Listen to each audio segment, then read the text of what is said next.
উত্তর পশ্চিম বঙ্গোপসাগরে একটি লঘুচাপ অবস্থান করছে। এটি আরও ঘনীভূত হওয়ার শঙ্কা রয়েছে। এদিকে লঘুচাপ ও সক্রিয় মৌসুমী বায়ুর প্রভাবে রাজধানী সহ সারা দেশেই আজ বৃষ্টি হতে পারে।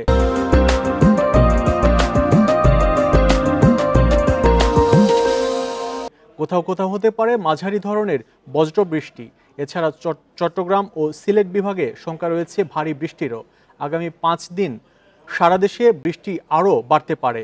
এ সময় তাপমাত্রাও কিছুটা কমতে পারে। ভোর 6টা পর্যন্ত গত 24 ঘন্টায় দেশের সর্বোচ্চ বৃষ্টি রেকর্ড করা হয় সন্দ্বীপে 96 মিলিমিটার। এ সময় সর্বোচ্চ তাপমাত্রা ছিল সিলেট, বগুড়া ও সিরাজগঞ্জের তাড়াশে 36.5 ডিগ্রি সেলসিয়াস।